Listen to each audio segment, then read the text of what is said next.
Now, we've decided to go live 30 seconds early, so we can cheat the system a little bit. And good morning and welcome to successcafe.tv. And I'm still reeling from England losing in the European Championships. You didn't lose in the championships, you just lost the final. We lost a penalty shootout. So, Italy played really well, deserved it, I suppose, overall. Although I have to a good shout out for England. I think England played better than people gave them credit for. Anyway, enough about football. Please. About football. Let's deal with today's subject. Anyway, do you want to introduce yourself, young man? Yeah. Hey everyone, Warren Connolly here, coming to you from a cloudy Hungary. Cloudy and overcast. We had some much needed rain yesterday and last night. So superb. Yeah. Well, my name's Paul Bursey, and I'm speaking from Witham in Essex. And this should be a good call. Now, it's called Banish the Microwave Mentality. So, what does that mean to you? Well, when you first read that, Warren, what would you say? Nuclear families. Nuclear families? Yeah. What? Well, the nuclear family, the family that basically can, it's that 60s ideal, right? The family that the father works, comes home 9 to 5, works from 9 to 5. The mother's at home, stay-at-home mom. They have the microwave. They have the ready-made dinners. They slip into the microwave. They sit around watching television. That's the nuclear family. It's okay. In the world of business and sport, because that's what we deal with really, and fitness and wellness and things like that. The reason I did this is because people want instant results. Okay. And let's talk about sport for a minute. I mean, can you get instant results? A hole in one is an instant result, but it takes years of practice. Yeah, that's a 1 in a million, maybe a 1 in 10,000 shot. Yeah, but it doesn't. It happens rarely for the people at the top of their game. Yes, let alone it doesn't happen very often. And when you break down the instant result, I mean, obviously, there's a lot that goes behind it. I mean, people seem to think they're going to get results in the home business world, even. And yes, is it possible? Yeah, of course it's possible. We're not saying it's not possible, but it's not possible for the vast majority of people. Okay? The vast majority. To be fair, nearly all of them. Both you and I have seen it happen where people have had instant results. More than one individual, and we've seen it happen. Yeah. On the rare occasion you've got someone who picks up on an idea and runs with it very fast, builds momentum, is quite rare. Because even in the home business world, a lot of people come in with lists of people they've built in a previous business. Right? Now, fantastic for them. Absolutely brilliant. But I think it gives the wrong impression sometimes, to the new person who comes in and has no knowledge about anything. Or the person sitting on the periphery as well. And they get deflated very, very quickly. I mean, as I say, this isn't the fast food industry. Sport and business, okay? If you got a McDonald's, you spend all this money buying a franchise or something like that, then, I would expect instant results. Absolutely. But even then, you're not going to get instant results. Well, you're going to get some. What I'm saying is you're still going to have people flowing into the door, okay? But people think they're going to get this, the old glass of sand, the thing you look at, the hourglass. The hourglass. And they think that they're going to have results like that. They're going to go through and have this speed, which really and truly isn't going to happen. All right. So it's not like instant hot water. You turn on especially where we live, you turn on the tap, within a few seconds you've got boiling hot water or extremely hot water. And are we sending an email or a text? We know that you can do that immediately. But I'll tell you what, you're not going to get a result immediately, because you've got to hope that the person sees the text straight away, and I don't personally. Some can be half a day before I see the text, and an email is even worse. In theory, you could have instant results if you're lucky, and they've got some system where it flashes up. Well, even then, I mean, if I have the notifications on my phone, I what's the word? Like selective hearing. It's like selective notifications for me. So I see the notification, and if it's not that important to me, or if it's not important to me in that moment, then I just leave it until later when I have that time to do it. But I know many people are waiting for me to respond to them immediately. Yeah. This is the challenge, isn't it? People and also, and I've mentioned this loads of times before. People phone you on your mobile phone; they expect you to answer. Yeah. Right, and not like years ago when we used to use the old phones with the wires. Remember you didn't know. Remember them days? You had no idea. You weren't in. Yeah. You phone. Okay, I'll give him a call later. But now people expect you to answer straight away, and I've got members of my family who just get the hump, really get the hump very quick. I've been trying to ring you all day. Chill out. I wasn't paying attention. I'm not one of these people that carries their phone everywhere and pays attention to it 24 hours a day. Yeah, this. I have a friend who actually had to give up a smartphone for a analog phone or whatever you call it. Yeah, the old ones, old style mobile phones, because he just became so obsessed with having his phone, with him all the time. So, yeah, this is the drawback with it, isn't it? It's we start to expect undeservedly. We think that people should be paying us attention because we're the center of the universe. Yeah, because things are so easily accessible these days, so that when you have a smartphone and you phone somebody, they're going to see your name there. So you think, well, you're obliged to answer the call. No, you're not obliged to do anything other than whatever is right for me in the moment. If I feel I'm going to phone you back, like I have a friend in the US. He's phoned me twice now, but he phones me at inconvenient times for me. Mm-hmm. And I don't want to phone him at an inconvenient time for him, which is necessarily convenient for me because he's in the US. Yeah. So when I have the opportunity at the time, when it's just convenient for both of us, then I'll phone him back, and he knows that. He knows that. He expects that, and he understands. Well, in business, I mean, you should, in theory, work to the calendar, work to the schedule, and you set aside time, and people have to realize that you're not on call, right? People have to go back to the old way in some respects of being patient. And I wrote it down actually. This instant gratification, this Banish, this microwave mentality, right? It's a mixture of patient persistence and permanent practice. And the patience is the biggest thing, That's how I see it. I mean, it's you just have to wait, okay? Get on with something else. They'll get back to you at some stage. Right? You know where I think this all started? It was in the advent of pages. Pages? Remember? Pagers. Yeah, pagers. You Pagers. Clip it to your belt. Clip it to your belt, and then you'd have a pager vibrate, and people then expected you to call them back immediately.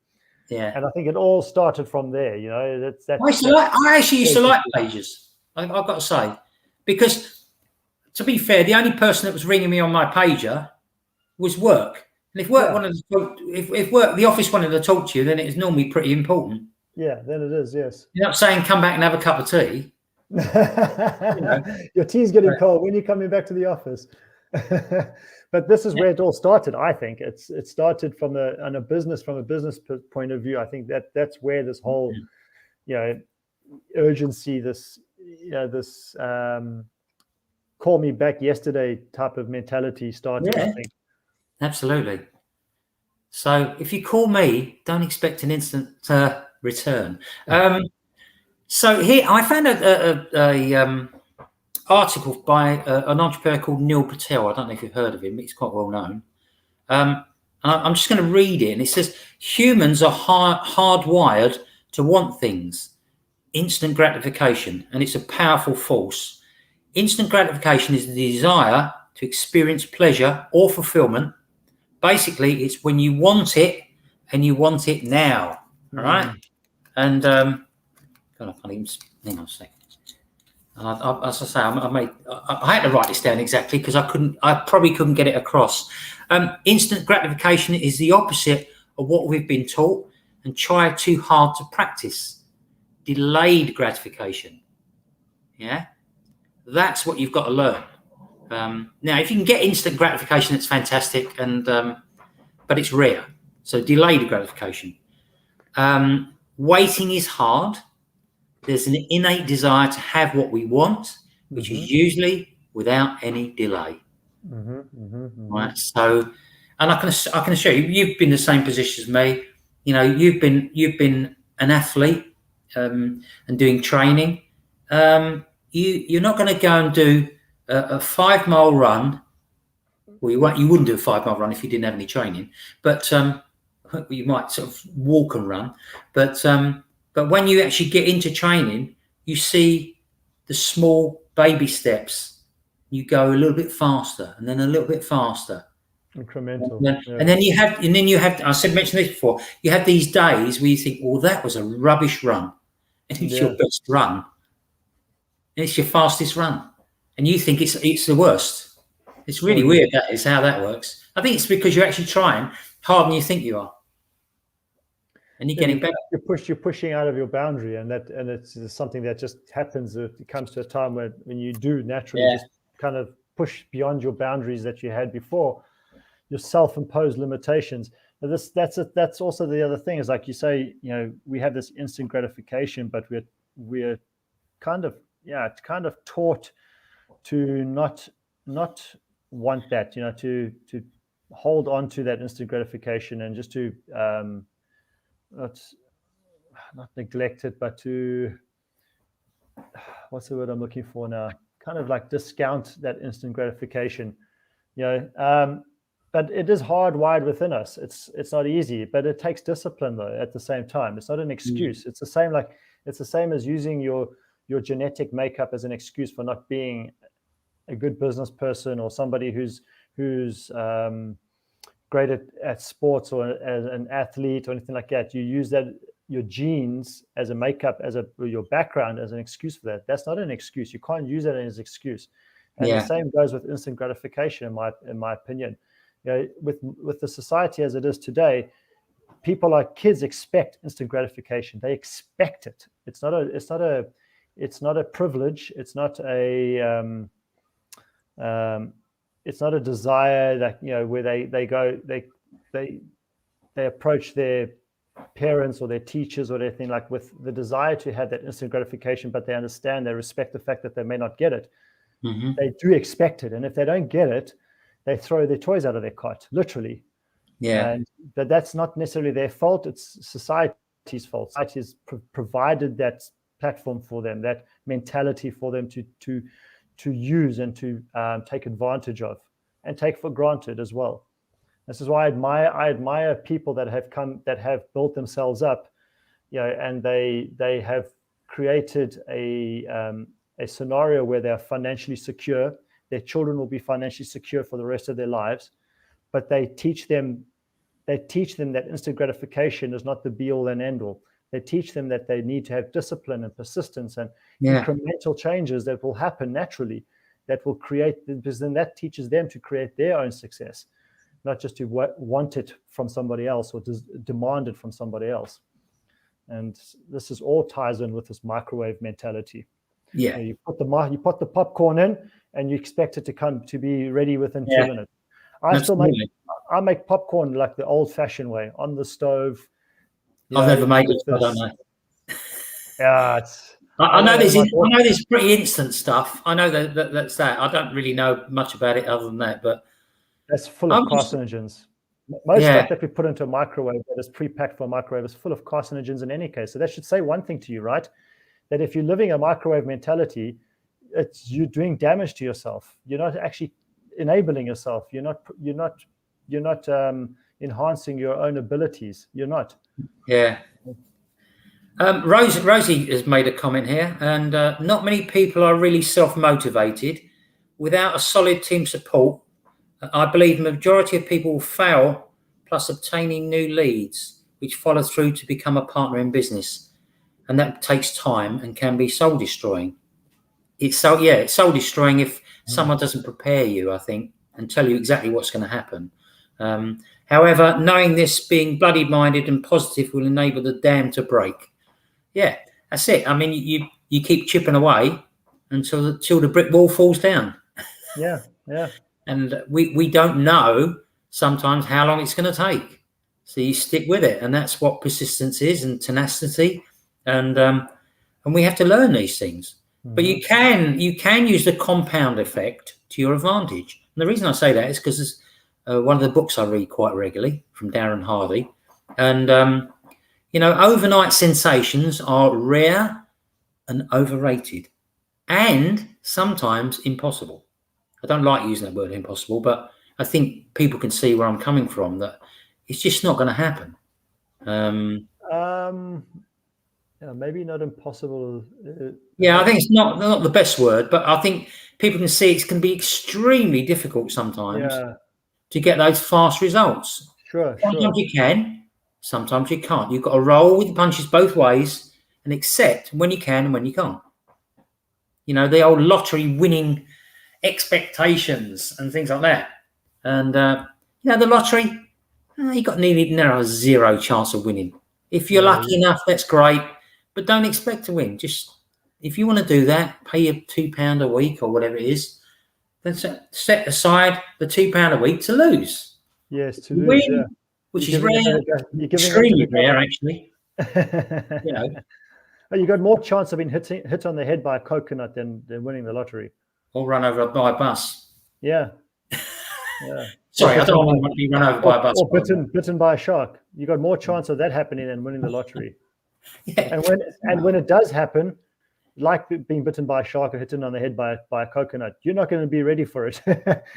And you're not going to be prepared for it either. Because if that's your mentality, waiting to win a lottery ticket, then you're not mentally preparing yourself. Almost guaranteed you're not mentally preparing yourself for it. No, that's right. Yeah. As Jim Rohn said, you should find out how things work and then go to work. Yeah. Okay. And obviously you discipline your disappointments. So that when you have a little setback or whatever, it's not the biggest problem in the world. You just know there's going to be some failure in there. There's going to be some setbacks. You're going to have to jump over some hurdles, smash through brick walls, and even then there's absolutely no guarantee that you're going to be successful. So the level that you really, really want. But you will have some success.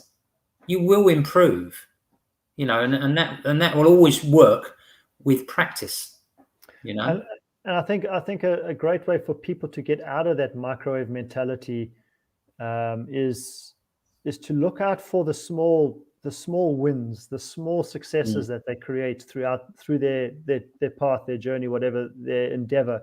Just look out for those little small signals or signs that things are working out for you, and then celebrate those. Yeah. Celebrate them.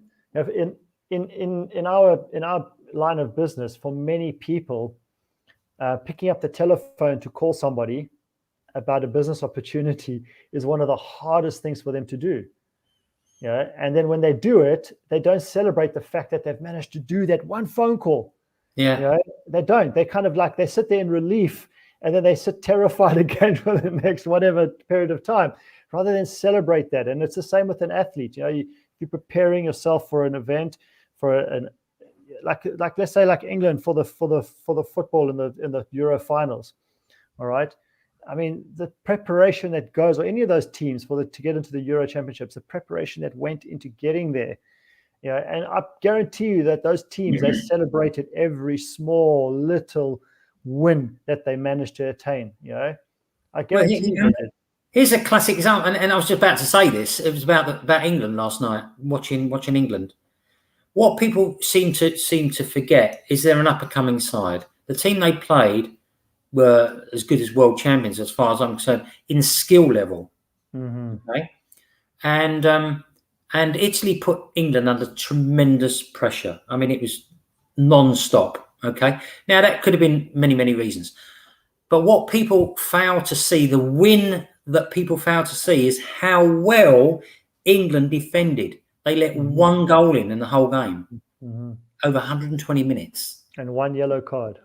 And they stuck to their task. And they were actually, without the offensive side of their game, defensively, they've never been like that. They just weren't since England won in '66. Stop going on about this. Seriously, but what I'm saying is that's how long we've had to suffer letting in these goals. So and not having any chance of winning. Yes. Stupid errors and things like that. And these youngsters were superb yesterday. That's what I'm trying to say. And people will be blinded to those small wins, by not paying attention to everything. So have they made tremendous strides? Absolutely. They've got a long way to go, but that's what we're saying. You've got to be aware of what's happening around you as you're improving on your project or your journey, and take all the little wins. And what happens is, people they set themselves maybe in business an amount of money to earn. And because they don't do it, they think, oh, it's a total failure. No, it's not a total failure. Right? You've grown as a person during that period of time and got better at a lot of things that you don't even realise. And maybe you're not ready to earn that amount of money yet. Yeah, absolutely. Because that's why you're not earning it. That's right. And people pine for the quick fix or the silver bullet. But, true. The practice and the graft, they forget those words, especially the graft side of it. Hard work. Don't fool yourself. To climb the ladder of success, you don't go straight to the top of the ladder. You can slide down the ladder to the bottom. One rung at a time. One rung. Yeah, one rung at a time. Yeah. And each rung could be quite difficult. But if it was that easy, there'd be no point in doing it. And that's why there's only a few people that really get to the top rungs of anything. And it's the same for anything, any line of business. Yeah, that's right. Any line of business. There's only a few people that ever get to the top. And unfortunately, most people don't see that. They don't realize. They don't see that for the big picture, for what it is. They look at a massive conglomerate, and they think, oh, look at that, and there's so many people that are successful within that conglomerate. No, there's a minute amount of people that are within that conglomerate that are part of the success story. The rest of them are keeping that success story afloat, but they're not part of that success story. They're just keeping it afloat. There's a very few minuscule amount of people that get to that. So it's a matter of, are you willing to do the graft? Are you willing to be patient? Are you willing to celebrate those small little victories in order to get the opportunity to be one of those people? But as you say, Paul, there's no guarantee that you ever will. But no, that's right. I mean, to be there. Who was the American swimmer, the really good one? Michael Phelps? Yeah, Michael Phelps. Now, you should if you want to know about achieving things, and I've read it, but I can't remember it that well, but you should see the things that he gave up. Right? All the pleasures in life as a youngster growing up, what he gave up. So he could become the greatest swimmer of all time at the moment. That could be broken one day. Yeah, it's like anything else. Yeah, but I mean, he sheer practice that he did every day. Oh yeah. I don't know what time we were in the pool. Let's say 5 a.m. or 6 a.m. I don't know, but definitely an early riser. Yeah. Working when everyone else is goofing off and in the bars and watching American football and things like that. He's grafting away, and I've been coaching. I want to tell a story like that. Sure. Go on. In a real sense as well. That I've been coaching two youngsters here locally in Hungary. They're footballers, and they're the same. But they don't even look at it as a sacrifice. For them, it's not a sacrifice to not go out with their mates and go do things and parties and all of this kind of stuff. They have their friends, but their friends understand and respect that their vision, their goal is football. That's it. And they know that in order to be a professional footballer, they have to do this, this, and this, and this. And that's what they're willing to do. And they're not willing to compromise on that. And they definitely don't have the microwave mentality. They surely don't have that. And it's going to hold them in good stead one day when they're older, regardless of whether they become professional footballers or not. That's not the point. The point of the matter is that they have the mental fortitude to begin with from a young age. They understand from a young age that this is what it's going to take. And that will, if they become footballers, then I wish them all the luck in the world, because that's what luck is, right? Labor under correct knowledge or prepared knowledge. And then on top of that, if they don't, they're going to make it somewhere. They could be an employee, they could be a business owner, entrepreneur, who knows, but they're going to make it. They're going to make it wherever they are in life because they've prepared themselves for it. That's right. Mentally. Rosie made another point here. Enjoyment is the key. And you have got to enjoy the journey. You've got to enjoy every step of the journey, as hard as it is for, the pain, the injuries, setbacks, failures, everything. I mean, it's, you're going to be, in some respects, successful people can be quite lonely, as I say. But, if you stick at it, then something good is going to happen. Oh, there is an adage. It's lonely at the top, isn't it? It is lonely at the top. Yeah, I quite agree. And, as I say, you've got to be prepared to put in these 10,000 hours that everyone talks about. Well, it's not 10,000. It could be 20,000. It could be 5,000. But I get the theory behind it. Continuum of the mundane. That's what I remember reading. Continuum of the mundane. You've got to prepare for that, and the daily disciplines and routines. You've got to be prepared to get stuck in, and you either pay the price or enjoy the price. It's an attitude. Doing the work in the dark that nobody sees. Yeah, absolutely. Yeah. So is it going to be? This again is. Go on, sorry. No. This again is another example of modern day society, right? You see on social media people posting all these great pictures of their lifestyles. Yeah, I say lifestyles in inverted commas because very often it's not their lifestyle. It's just somebody else's lifestyle that they happen to be part of in the moment, but it's not their lifestyle. But they show you all these pictures of them living a great life or videos doing great things. But, sometimes those people are doing the hard work behind the scenes, but they don't show that to the public. All right. They don't show that on social media, but everybody that's looking at those people, they think, oh, look at the life they're living. It's amazing. It's so easy, but it ain't. It's Come and listen to the 100 sales calls I've just made. then you'll find the fun. So I'm sure. The nice thing about the nice thing about doing those 100 sales calls is that once the successes start to come through, those sales calls then become so exciting. They become, and there's a small line between exciting and fear, all right, as well. It's a very small line. It's the same chemical reactions going on in our bodies and our brain, but it's a very thin line between fear and excitement. And when you're making those continuous calls or whatever it is, you're going to notice that it's going to become more and more and more exciting to you because it's going to become comfortable to you in a sense, comfortable, but not too comfortable, but it's going to become habitual, if anything. Yeah. You can let the ripple effect work for you, and you just got to be prepared to work and take the knocks when they come, and that's it. So, thank you. Well, we're coming up on the 30-minute mark.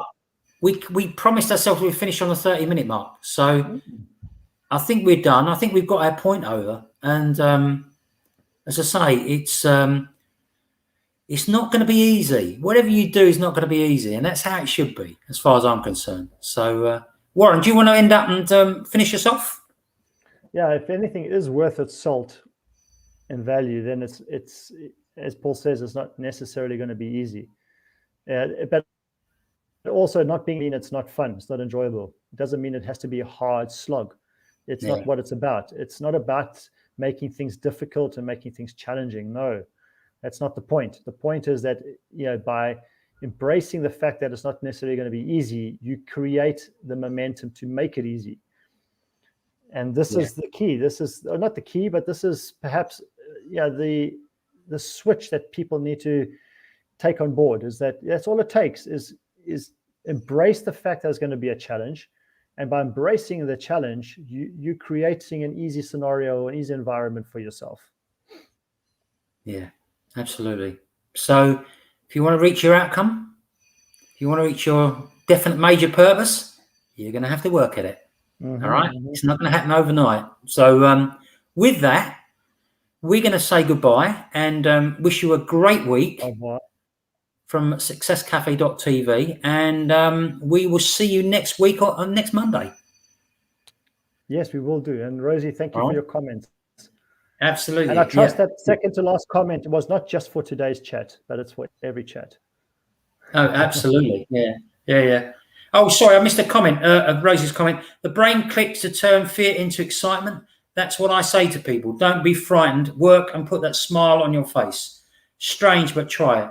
Smile and the feeling dies. And the feeling dies. Change. Does change. Yeah, sorry. Yes. And have a great day. Yeah.